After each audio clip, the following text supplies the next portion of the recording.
इंदौर में जब चातुर्मास किया 2020 में, उसके बाद हम लोग नेमावर की ओर बिहार किए। एक दूधिया नाम का इंदौर से पहला स्टॉपेज दूधिया था।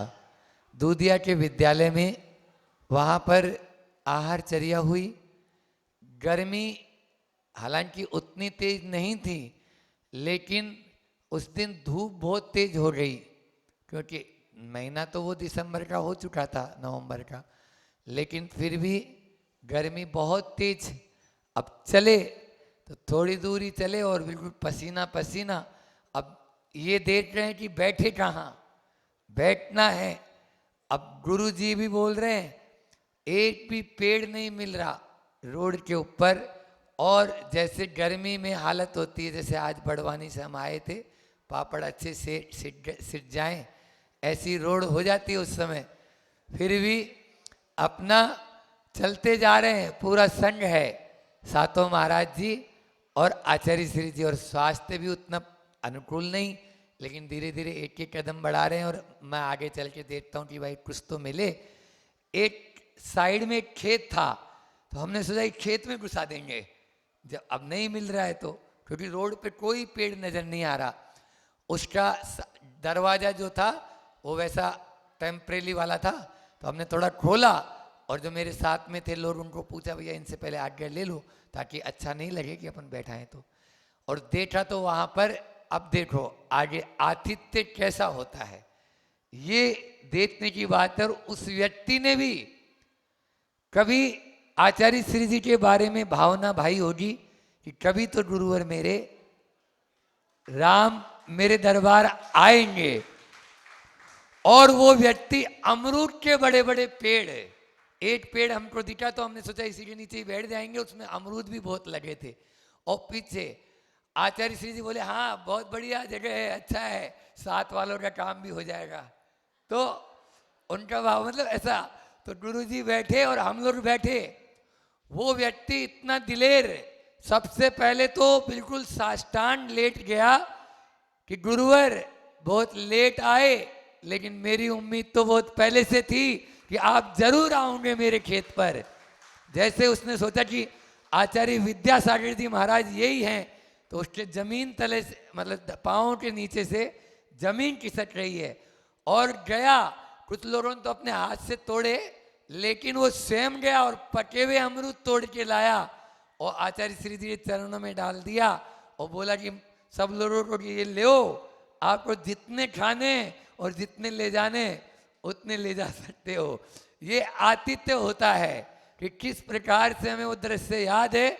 वो अपने गमछे में भर के लाया और पूरे के पूरे आचार्य श्री जी के वहाँ चरणों में डाल दिया कि आचार्य श्री जी हम लोगों को कोई मतलब ही नहीं था, लेकिन उसका भाव यही था कि नहीं जितने लोग आए हैं और यदि बाबा भी लेते हैं तो वो भी ले लेंगे। लेकिन उसको ये नहीं मालूम कि भी बाबा तो कुछ लेते ही नहीं है। उससे आगे थोड़ा आगे चले और नेमावर के पहले एक बागन खेड़ा नाम का गांव आता है। वो बागन खेड़ा, फिर आतिथ्य की देखो कैसी बात आती है। बागन खेड़ा में आहारचर्या संपन्न होनी थी और उस खाते गांव के पहले बागन खेड़ा। अब उस बागन खेड़ा में एक खेत में दो घर बने हुए, दोनों भाई, रियल भाई। अब दोनों में रात भर लड़ाई चली कि आचार्य श्री जी मेरे यहाँ रुकने चाहिए, और वो बोलता है कि मेरे यहाँ रुकने चाहिए। अब ऐसे समय में तो हो ही जाता है, जबकि वो ऐसे नहीं है, भाई दोनों ही एक ही थे और बहुत अच्छे से, लेकिन दोनों का सेम मकान और सेम एक सी महल जैसा बना हुआ।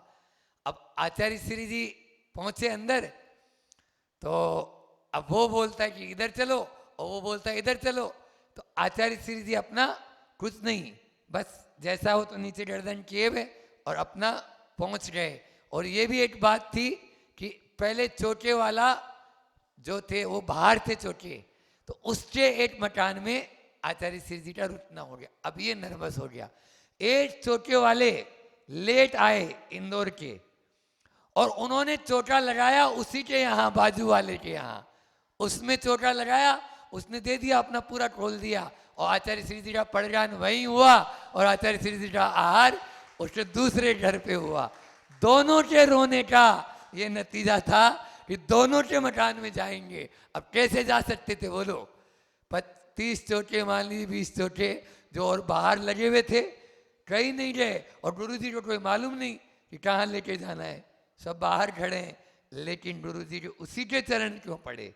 ये निश्चित रूप से उसका आतिथ्य का ही प्रभाव है कि वो चाहता था कि कैसे भी दोनों भाई, वो यादव थे और उस दिन नेमिनाथ भगवान का कोई कल्याण था शायद, तो आचार्य श्री जी बोले आज नेमिनाथ भगवान का दिन है तो दोनों को ही संतुष्ट करना जरूरी था।